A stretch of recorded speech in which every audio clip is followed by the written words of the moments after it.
तो दोस्तों, अगले एपिसोड में हम देखते हैं कि पीरा, उसके दादाजी और रोबोट सब नेकेड ग्रह के लिए उड़ान ले लेते हैं। तो पीरा रोबोट से कहती है, क्या चल रहा है श्रीमान, आप ठीक तो हैं? तो रोबोट बहुत ही इरिटेट होते हुए कहता है, हद है, मैं इसका हाथ महसूस कर सकता हूँ, यह सच में यहाँ है। तो रोबोट पीरा की तरफ देखते हुए बोलता है, ठीक है चलो भी। पीरा कहती है रोबोट से, तुम इस यान में क्या कर रहे हो? तो दादाजी तब तक कहते हैं, अस्पताल ने मेरे इलाज के खर्चे के लिए हमारा घर और हमारा सारा सामान बेच दिया, हमारे पास कुछ नहीं बचा है। तो रोबोट कहता है, ठीक है दादाजी, बस बहुत हुआ, मुझे अपनी दुख भरी कहानी मत सुनाओ, पहले तो यह बताओ आप बबल के बाहर क्या कर रहे हो? दादाजी बड़े मुस्कुराते हुए बोलते हैं, वैसे मेरे ख्याल हमारे सारे सामान की कीमत बहुत ज़्यादा नहीं थी, अस्पताल ने जो हमें दिया वो केवल 2 बहुत ज़्यादा सस्ते टिकट खरीदने के लिए ही काफ़ी था, हमारे पास बबल खरीदने के लिए भी पैसा नहीं था, हम दोनों में से एक के लिए भी नहीं। तो रोबोट कहता है, हे भगवान, तुम गरीब हो, जितना मैंने सोचा था उससे भी कहीं ज़्यादा। तो पीरा गुस्साते हुए कहती है, आखिर तुम्हारी परेशानी क्या है, तुम भी तो बबल में नहीं हो। तो रोबोट कहता है, बस बहुत हो गया, मुझे अपने जैसों के साथ मत जोड़ो, मेरे पास बबल है, मैंने तय किया है कि मैं उसमें यात्रा नहीं करूँगा। तो पीरा कहती है, क्या, क्यों, यह बेवकूफ़ी है। और रोबोट कहता है, मैं चाहता हूँ कि यहाँ मेरे दोस्त ताबूत के साथ बात कर सकूँ। पीरा कहती है, ओह वाकई? रोबोट कहता है, तुम इंसान सच में बहुत थकाऊ हो। तो रोबोट उन दोनों की तरफ देखता है, फिर टीन के डब्बे से बोलता है, तुम जानते हो टीन के डब्बे, ऐसा लगता है कि मैं सुनने और देखने के क्रम का शिकार हो रहा हूँ, मैंने अपने बबल के अंदर होना इसलिए नहीं चुना क्योंकि कोई भी तकनीक मुझे सुला नहीं सकती है, वैसे इस बबल के अंदर तो मैं इसके बाहर रहने से भी ज़्यादा उब रहा हूँ, मुझे नींद नहीं आ सकती, ठीक वैसे ही जैसे मुझे मौत नहीं मिल सकती। पीरा कहती है, ओह बढ़िया, यह बहुत अच्छी खबर है, यात्रा के दौरान मेरे दादाजी तुम्हारा बबल इस्तेमाल कर सकेंगे।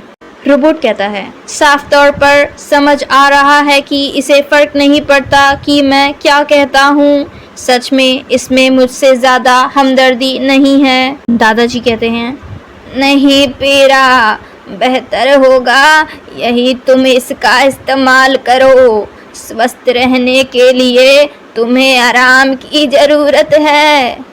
पीरा कहती है, नहीं नहीं, आपके पास अब अपनी छड़ी भी नहीं है, खड़े रहने से आप थक जाओगे और स्लीपिंग पॉड से आपकी पीठ में दर्द और भी ज़्यादा होगा। रोबोट कहता है, मैंने दोनों में से किसी को भी हाँ नहीं कहा, लेकिन ये बोले जा रहे हैं।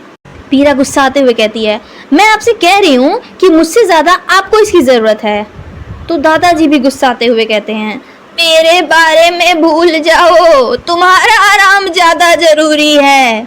तो पीरा कहती है, आपका? दादाजी कहते हैं, नहीं तुम्हारा। फिर रोबोट कहता है, अच्छा बस करो, अब 1 मिनट ठहरो, बूढ़े आदमी आप जाओगे मेरे बबल के अंदर, कम से कम इस तरह मैं निश्चित हो सकता हूँ कि इस यात्रा के दौरान मैं आपको मरता हुआ नहीं देखूँगा। लेकिन पहले सबसे ज़रूरी सवाल, आप इस यान में हैं क्योंकि आपका घर चला गया है, ठीक है, लेकिन आगे क्या सोचा है, क्या आप अपनी ज़िंदगियाँ बदलेंगे? और उससे भी ज़रूरी बात, आप इसी यान में क्यों हैं जिसमें मैं हूँ?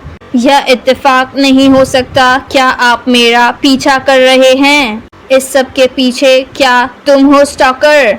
दादाजी कहते हैं, हाँ हम तुम्हारा पीछा कर रहे हैं, लेकिन यह मेरा आइडिया था। रोबोट कहता है, क्या सच में बूढ़े आदमी, क्या आप अब पीछा करने वालों का क्लब शुरू कर रहे हैं या ऐसा ही कुछ? तो दादाजी कहते हैं, सुनो, हमारा घर इसलिए बिका क्योंकि तुमने मेरी जान बचाई, अगर तुम मुझे मरने देते तो मेरी पीरा मेरी सारी संपत्ति का आनंद ले सकती थी। हमारे साथ जो हो रहा है उसके लिए तुम जिम्मेदार हो, इसलिए देखा जाए तो हमारी जिम्मेदारी तुम पर है।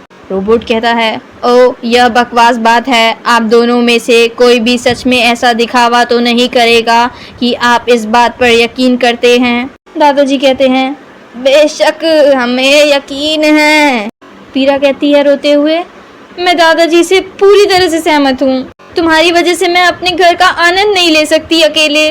रोबोट कहता है, तुम दोनों की एक्टिंग जरा सी भी अच्छी नहीं है। ठीक है, वैसे भी आप जो चाहो कर सकते हो, मुझ में तुम दोनों से बहस करने की ताकत नहीं है। इसके अलावा मुझ पर पहले से ही ताबूत का बोझ है, तो दो और चिपकू क्या बदल देंगे। तो रोबोट जाते हुए बोलता है, और इसके साथ मैं किसी एक आराम कक्ष में जाकर आराम करूंगा, तुमने मुझे थका दिया है। तो फिर पीछे पीछे पीरा रोबोट के जाती है और रोबोट से कहती है, क्या परेशानी है, तुम सामान्य से भी ज्यादा बेकार मूड में लग रहे हो। रोबोट कहता है, तुम मजाक कर रही हो, क्या यह कभी भी मुझे अकेला छोड़ेगी?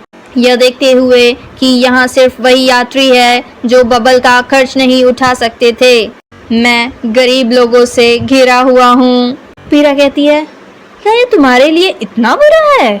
तो रोबोट कहता है, इससे ज्यादा बुरा कुछ भी नहीं है, असल में इससे बुरा है बूढ़े गरीब लोगों से घिरा होना, वह और भी बुरा है। पीरा कहती है, वैसे गरीब लोगों से तुम्हें क्या परेशानी है? तो दोस्तों, इसके आगे क्या होने वाला है ये हम जानेंगे अगले एपिसोड में।